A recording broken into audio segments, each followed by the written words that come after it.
আইয়ুব বাচ্চু এক যুগের কণ্ঠস্বর। বাংলাদেশের ব্যান্ড সঙ্গীতের ইতিহাস লিখতে গেলে যে নামটি বারবার ফিরে আসে তিনি আইয়ুব বাচ্চু। তিনি শুধু একজন গায়ক কিংবা গিটারিস্ট ছিলেন না, ছিলেন একটি প্রজন্মের আবেগ, প্রেম বিরহের সঙ্গী এবং বাংলা রকের সবচেয়ে উজ্জ্বল মুখগুলোর একজন। তার কণ্ঠে যেমন ছিল গভীর আবেগ, তেমনি গিটারের ছয়তারে ছিল নিজস্ব এক ভাষা। কয়েক দশকের সঙ্গীত জীবনে তিনি এমন অসংখ্য গান রেখে গেছেন যেগুলো সময় পেরিয়ে আজও নতুন শ্রোতার কাছে পৌঁছে যাচ্ছে। 1962 শুরুটা চট্টগ্রামে। 1962 সালের 16 আগস্ট চট্টগ্রামে জন্মগ্রহণ করেন আইয়ুব বাচ্চু। ছোটবেলা থেকেই সঙ্গীতের প্রতি ছিল প্রবল আকর্ষণ। 70-এর দশকে পশ্চিমার রক সঙ্গীত যখন তরুণদের মধ্যে ছড়িয়ে পড়ছিল, কিশোর বাচ্চু তখন মুগ্ধ হয়ে শুনতেন Elvis Presley, Eric Clapton, Pink Floyd ও লেড জেপেলিনের মতো শিল্পী ও ব্যান্ডের গান। সেই সময়ে গিটারের প্রতি তৈরি হয় অন্যরকম ভালোবাসা। স্থানীয় বিভিন্ন অনুষ্ঠানে গান গাওয়া ও গিটার বাজানোর মধ্য দিয়ে ধীরে ধীরে নিজেকে তৈরি করতে থাকেন তিনি। খুব অল্প বয়সেই বুঝে গিয়েছিলেন সঙ্গীত কোনো শখ নয়, এটিই তার জীবনের পথ। বাংলাদেশেও তখন ব্যান্ড সঙ্গীতের ভিত তৈরি হচ্ছে। 60-এর দশকে ঢাকায় আইওলাইটস এর মাধ্যমে ব্যান্ডের যাত্রা শুরু হয়েছিল। চট্টগ্রামে জিঙ্গা শিল্পী গোষ্ঠী পপ গান শুরু করে। স্বাধীনতার পর 1972 সালে সুব্রত বড়ুয়া রনি গড়ে তোলেন সুরেলা, যা পরে নাম বদলে হয় সোলস। সেই সোলসই হয়ে উঠেছিল আইয়ুব বাচ্চুর সঙ্গীত জীবনের গুরুত্বপূর্ণ এক অধ্যায়। 1978 সোলসের সঙ্গে নতুন যাত্রা। 1978 সালে সোলসে যোগ দেন আইয়ুব বাচ্চু। বাংলাদেশের ব্যান্ড সঙ্গীত তখন নতুন একটি সময়ের মধ্য দিয়ে যাচ্ছে। সোলসের সঙ্গে যুক্ত হয়ে তিনি নিজের কণ্ঠ, সুর এবং বিশেষ করে গিটার বাজানোর দক্ষতা দিয়ে দ্রুতই শ্রোতাদের নজর কাড়েন। প্রায় এক দশকের এই যাত্রায় তৈরি হয় বেশ কিছু স্মরণীয় গান। নদী এসে পথ, ফরেস্ট হিলের এক দুপুরে, সাগরের ওই প্রান্তরে, এমন পরিচয়, এসব গান বাংলা ব্যান্ড সঙ্গীতের শ্রোতাদের কাছে আলাদা জায়গা করে নেয়। সোলসে থাকার সময়ই তার নিজস্ব সঙ্গীত ভাবনার পরিচয় আরো স্পষ্ট হতে থাকে। পাশাপাশি প্রকাশ করেন রক্ত গোলাপ ও ময়না নামে দুটি একক অ্যালবাম। ও বন্ধু তোমায় যখনই মনে পড়ে যায় গানে তার আবেগময় কণ্ঠ শ্রোতাদের মনে বিশেষ ছাপ ফেলেছিল। কিন্তু আইয়ুব বাচ্চুর স্বপ্ন ছিল আরো বড়। নিজের মতো করে গান তৈরি করতে চেয়েছিলেন তিনি। সেই স্বপ্ন থেকেই আসে তার ক্যারিয়ারের সবচেয়ে গুরুত্বপূর্ণ সিদ্ধান্ত। 1991 জন্ম নিল এলআরবি। 1991 সালে প্রতিষ্ঠা করেন নিজের ব্যান্ড এলআরবি। শুরুতে নাম ছিল লিটল রিভার ব্যান্ড। কপিরাইট সংক্রান্ত কারণে পরে নাম পরিবর্তন করে রাখা হয় লাভ রানস ব্লাইন্ড। শুরু থেকেই এলআরবি ছিল সাহসী এক সঙ্গীত যাত্রা। বাংলাদেশের প্রথম ডাবল অ্যালবাম দিয়ে আত্মপ্রকাশ করে ব্যান্ডটি। সে সময় এমন উদ্যোগ ছিল রীতিমতো ব্যতিক্রম। ঘুম ভাঙা শহরে, হকার মাধবী, ঢাকার সন্ধ্যা, একটির পর একটি গান দ্রুত তরুণ শ্রোতাদের মধ্যে ছড়িয়ে পড়ে। এলআরবি আর শুধু একটি নতুন ব্যান্ড থাকেনি, অল্প সময়ের মধ্যেই এটি হয়ে ওঠে দেশের ব্যান্ড সঙ্গীতের অন্যতম বড় নাম। আইয়ুব বাচ্চুর কণ্ঠ ও গিটারকে সামনে রেখে এলআরবি তৈরি করে নিজস্ব সাউন্ড। বাংলা গানের কথা, রক মিউজিকের শক্তি আর আবেগ ঘন সুর, এই তিনের মিশেলে তৈরি হয় এমন এক ধারা যা পরবর্তী সময়ে অসংখ্য তরুণ ব্যান্ড ও শিল্পীকে প্রভাবিত করে। তারপর সেই তুমি, আইয়ুব বাচ্চুর নাম বললেই যে গানগুলোর কথা সবার আগে মনে পড়ে তার অন্যতম সেই তুমি, চলো বদলে যাই। প্রেম, বিচ্ছেদ, অভিমান আর হারিয়ে ফেলার অনুভূতি সবকিছু যেন এক হয়ে গিয়েছিল এই গানে। আইয়ুব বাচ্চুর কণ্ঠে গানটি এমন এক আবেগ তৈরি করেছিল যেখানে প্রত্যেক শ্রোতাই নিজের কোনো না কোনো গল্প খুঁজে নিতে পারতেন। এটাই ছিল তার বড় শক্তি। তার গান অনেক সময় ব্যক্তিগত গল্পের মতো শোনালেও সেই গল্প হয়ে উঠত লাখো মানুষের নিজের গল্প। তার হাতে গিটার শুধু বাজতো না, কথা বলতো। বাংলাদেশে গিটারকে মূলধারার শ্রোতাদের কাছে অন্য এক উচ্চতায় নিয়ে যাওয়ার পেছনে আইয়ুব বাচ্চুর অবদান বিশাল। রক, রুজ, ফোক থেকে জ্যাজ, বিভিন্ন সঙ্গীত ধারার প্রভাব ছিল তার কাজে। কিন্তু তিনি কখনো সরাসরি কোনো ধারাকে অনুসরণ করেননি।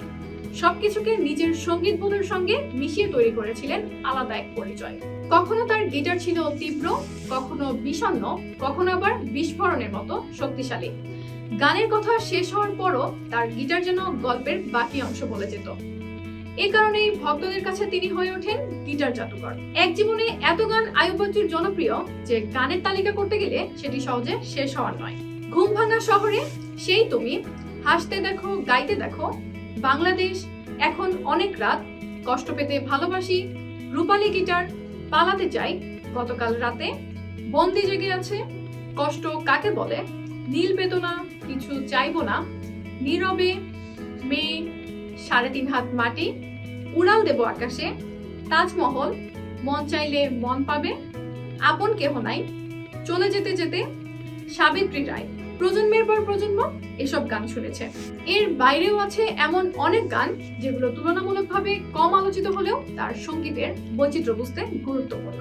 সুখ, বড়বাবু মাস্টার, খুব সাধারণ জীবন আমার, যে মানুষটি খুব সহজেই, প্রতিটি ভর, প্রতিটি ক্ষণ, প্রেম তুমি কি, কিছু নেই আমার, বদলে গিয়েছে সময় এবং অনিমেষ, এমন আরো অনেক গান ছড়িয়ে আছে তার দীর্ঘ ক্যারিয়ারে। কিছু গান মঞ্চ মাতিয়েছে, কিছু গান একা রাতের সঙ্গী হয়েছে, কিছু গান প্রেমের, কিছু বিচ্ছেদের, কিছু আবার জীবনকে নতুন করে দেখার।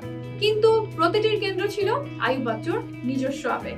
1997 কলকাতার মঞ্চ থেকে বিশ্বজুড়ে আইয়ুব বাচ্চুর সঙ্গীত যাত্রা বাংলাদেশের সীমানাতেই আটকে থাকেনি।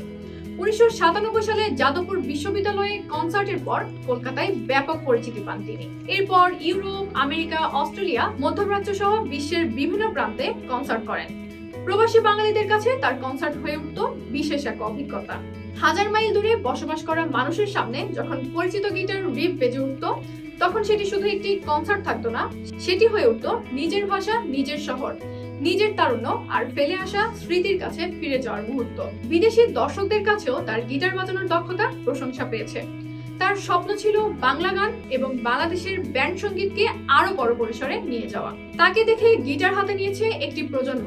আইয়ুব বাচ্চুর উত্তরাধিকার শুধু তার রেকর্ড করা গান বা অ্যালবামের মধ্যে সীমাবদ্ধ নয়। বাংলাদেশের অসংখ্য তরুণ তাকে দেখে গিটার হাতে নিয়েছে। কেউ ব্যান্ড তৈরি করেছে, কেউ গান লিখেছে, কেউ মঞ্চে দাঁড়ানোর স্বপ্ন দেখেছে। নতুন শিল্পীদের উৎসাহ দেওয়ার ক্ষেত্রেও তিনি গুরুত্বপূর্ণ ভূমিকা রেখেছেন। তার সঙ্গীত জীবন তরুণদের সামনে একটি বিষয় পরিষ্কার করে দিয়েছিল, নিজের ভাষা এবং নিজের সংস্কৃতির মধ্যে থেকেও আধুনিক রক সঙ্গীত তৈরি করা সম্ভব। বাংলা ভাষাতেও বিশ্বমানের রক হতে পারে। আইয়ুব বাচ্চু সেটি মঞ্চে দাঁড়িয়ে প্রমাণ করেছিলেন। 18 অক্টোবর 2018 থেমে গেল একটি হৃদস্পন্দন। 2018 সালের 18 অক্টোবর হঠাৎ হৃদরোগে আক্রান্ত হয়ে চলে যান আইয়ুব বাচ্চু। তার বয়স হয়েছিল মাত্র 56 বছর। খবরটি ছড়িয়ে পড়ার পর দেশ জুড়ে নেমে আসে শোক। দীর্ঘদিন যার গান শুনে মানুষ প্রেমে পড়েছে, বিচ্ছেদের রাত কাটিয়েছে, বন্ধুদের সঙ্গে গলা মিলিয়েছে, হঠাৎ সেই মানুষটি আর নেই। কিন্তু একজন শিল্পীর জীবন কখন শেষ হয়? শরীরের মৃত্যুতে, নাকি তার শেষ গানটি হারিয়ে যাওয়ার পর? আইয়ুব বাচ্চুর ক্ষেত্রে উত্তরটি হয়তো সহজ। 2018 সালের 18 অক্টোবর মানুষটি চলে গেছেন, কিন্তু তার সঙ্গীত থামেনি। আজও রেডিওতে বাজে তার গান, অনলাইন প্ল্যাটফর্মে নতুন করে তাকে আবিষ্কার করছে নতুন প্রজন্ম। পুরনো ক্যাসেট কিংবা সিডির স্মৃতি পেরিয়ে তার গান এখন তরুণদের ডিজিটাল প্লেলিস্টেও জায়গা করে নিচ্ছে। যে তরুণদের জীবদ্দশায় LRB এর কোনো কনসার্ট দেখেনি, সেও আজ গুনগুন করে সেই তুমি। যে কখনো 90-এর দশকের ব্যান্ড উন্মাদনা দেখেনি, সেও শুনছে ঘুম ভাঙা শহরে। হাসতে দেখো, গাইতে দেখো, এখন অনেক রাত কিংবা রূপালী গিটার।